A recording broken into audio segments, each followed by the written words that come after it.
ஏன் ஆன்மீகவாதிகள் வந்து காசு வாங்கிட்டு இதை செய்யணும், இதை இலவசமாகவே செய்யக்கூடாதா அப்படின்னா, ஆன்மீகம் என்பது எப்படி ஒரு அறிவு சார்ந்த நம் ஞானத்தை வளர்க்கக்கூடியதோ அதற்கு இணையானது தான் கல்வி. ம். பள்ளியில படிக்கிற ஒரு கல்வி.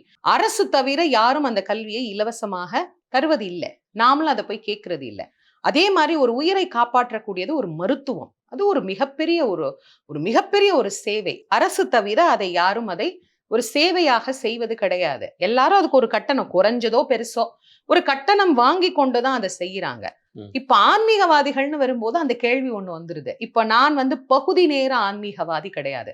நான் ஒரு கல்லூரியில போய் நான் ஒரு பேராசிரியரா வேலை செஞ்சுட்டோ, இல்ல ஒரு ஐடி கம்பெனியில போய் நான் வேலை செஞ்சுட்டோ, இல்ல வேற ஏதோ ஒரு இடத்துல போய் நான் ஒரு வேலை செஞ்சுட்டோ, ஒரு பகுதி நேரம் எனக்கு எப்ப நேரம் இருக்குதோ அப்ப நான் சொற்பொழிவுக்கு போவேன் அப்படிங்கிற சொற்பொழிவாளர் அல்ல. என்னுடைய முழு நேர பணியே சொற்பொழிவு தான். அப்ப என்னுடைய வேலையே இதுதான். என்னுடைய ஜீவாதாரம்னு ஒண்ணு இருக்குது இல்லையா? அதற்காகவாது நான் கொஞ்சம் தேடணும்ல. இதுல இன்னொரு விஷயம். ஆத்ம ஞானம்ங்கிறது அவனவன் தனக்குள்ள ஞானத்தை தேடிக்கொள்வது. அது எப்படி ஆமா. உங்கள்ட்ட இருந்து கத்துக்க முடியும்? இல்ல அத எப்படி தேடுவதுங்கிறத ஒரு குரு தானே கத்துக் குடுக்கணும். இப்ப நான் போய் சும்மா உட்கார்ந்துக்கிறேன், எனக்கான ஞானம் வரணும் அப்படின்னா, என்ன வழியில போறது? அதுக்கு தியானம் பண்ணணுமா? யோகம் பண்ணணுமா? தவம் பண்ணணுமா? அதுல நான் வந்து தியான வகுப்பு எடுக்கிறேன். தியானம் எப்படி பண்ணணும்?